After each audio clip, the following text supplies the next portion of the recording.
안녕하세요. 오늘 저희가 함께 좀 깊이 들여다볼 이야기는요. 요즘 취업이나 이직 준비하는 당신이라면 이거 뭐지? 하고 귀가 솔깃해질 만한 소식입니다. 바로 토스 이야기인데요. 면접만 봐도 100만 원을 준다. 뭐 이런 엄청난 공고를 냈다고 해요.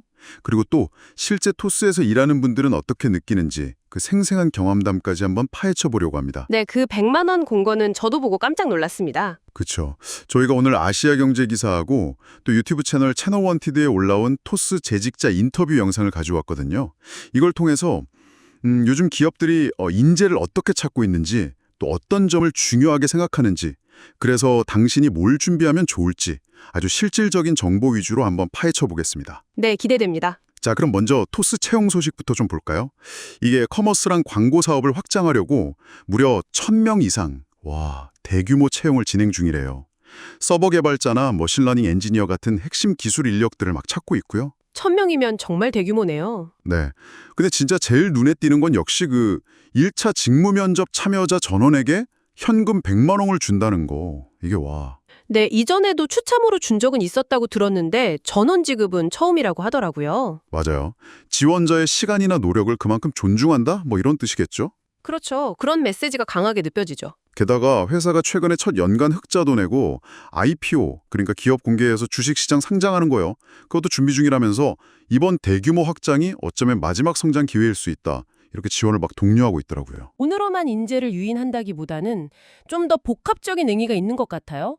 물론 그만큼 핵심 인재 확보 경쟁이 치열하다는 반증이기도 하고요. 그렇죠. 개발자 구하기 힘들다는 얘기는 계속 나오니까요. 네.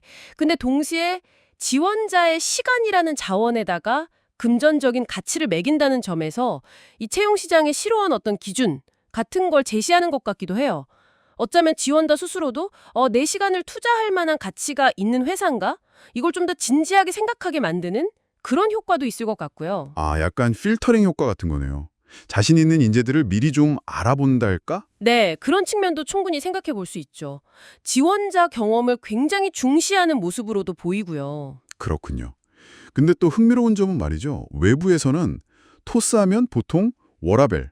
그게 뭐죠? 약간 이런 느낌. 하하하, 네. 역삼의 등대라는 별명도 유명하죠. 네, 밤늦게까지 불이 안 꺼진다고 업무 강도 세다 또 뭐 동료들 간의 압박, 그 피어 프레셔 그런 게 심하다는 인식이 꽤 강한 것 같아요. 인터뷰에서도 그런 시선을 좀 의식하는 것 같더라고요. 맞아요.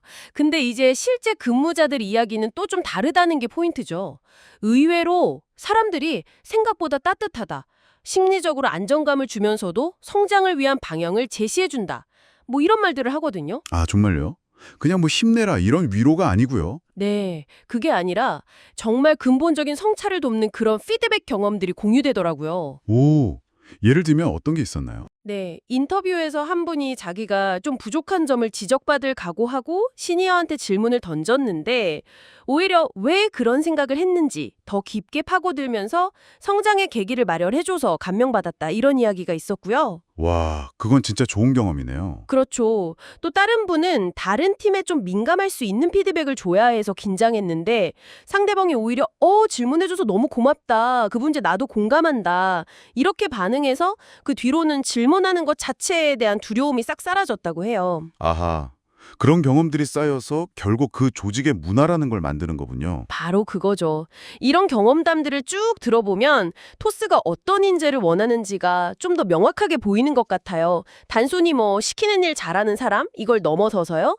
스스로 문제를 딱 정의하고 그걸 해결하려는 주도성. 이게 되게 중요해 보이고요. 주도성, 네. 그리고 어려운 문제에 딱 부딪혔을 때 좌절 이게 아니라 이거 재밌는데 성장할 기회다 이렇게 생각하는 자세요. 맞아요. 인터뷰에서도 그 왜라는 질문을 계속 던져라. 남들이 다 예스라고 할 때 노라고 생각할 수 있는 비판적인 사고 이런 거 강조했고요. 실패 두려워하지 말고 에이 일단 해보자 이런 도전 정신. 그리고 그 표현 재밌었어요. 말랑딱딱한 전문가들. 네네. 그거 저도 인상 깊었어요. 말랑딱딱. 이게 뭘까요? 전문성은 있는데 그렇다고 너무 막 딱딱하게 경직된 게 아니라 유연하게 소통하고 협업하고 서로 배우려는 태도 뭐 이런 걸까요? 정확합니다. 책임감도 당연히 중요하고 일 자체에 대한 어떤 재미나 욕심 같은 거 그런 태도 자체를 굉장히 중시하는 느낌이에요. 그렇군요. 그럼 이게 바로 취업이나 이직을 준비하는 당신이 딱 주목해야 할 부분이겠네요. 네, 바로 그 지점입니다. 예전에는 뭐 기술적인 역량, 그 하드 스킬이라고 하죠. 그것만 좋으면 됐는데 이제는 그게 기본이고 문제 해결 능력, 배우려는 자세, 적극적으로 소통하는 능력, 그리고 실패해도 다시 일어나는 그런 회복 탄력성. 이런 소프트 스킬이 진짜 핵심 경쟁력이 되고 있다는 거죠. 아, 소프트 스킬의 중요성이 점점 커지는군요. 네. 특히 인터뷰에서 어떤 직원이 모르는 것을 빠르게 인정하는 자신감, 그리고 어떻게 도움받을지 아는 자신감이 생겼다, 이렇게 말한 부분이 있거든요. 네네. 이게 정말 시사하는 바가 크다고 봐요. 모르는 건 당연하다. 중요한 건 그걸 인정하고 주변에 도움을 구해서 함께 해결해 나가는 능력이다. 이 메시지인 거죠. 와, 모르는 걸 인정하는 자신감이라. 멋진데요. 그렇죠. 그리고 완성형 인재란 말은 없다거나 뭐 계속 개선해 나가는 버전 2, 버전 3 아키텍처 이런 걸 추구한다는 점에서 보면 끊임없이 배우고 발전하려는 성장 마인드셋, 이걸 보여주는 게 정말 중요해 보입니다. 성장 마인드셋.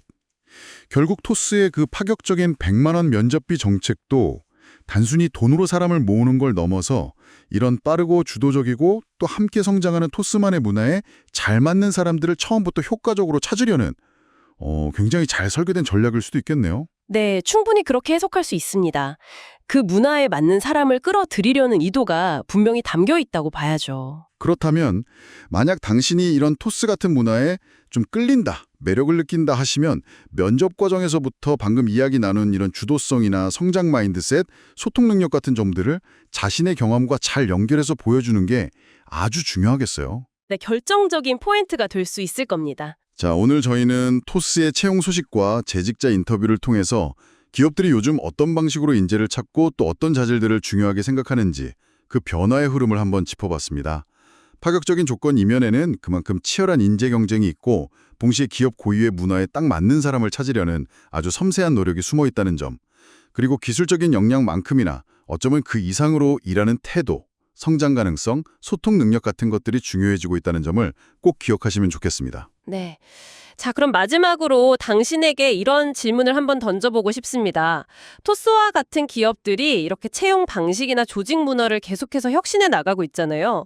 이런 시대에 단순히 좋은 회사에 들어가는 것을 목표로 삼는 것을 넘어서서 빠르게 변화하는 환경 속에서 당신의 커리어 성장 방식 자체는 어떻게 진화해야 할까요? 한번 이 질문에 대한 당신만의 답을 진지하게 고민해 보시는 시간이 되셨으면 합니다.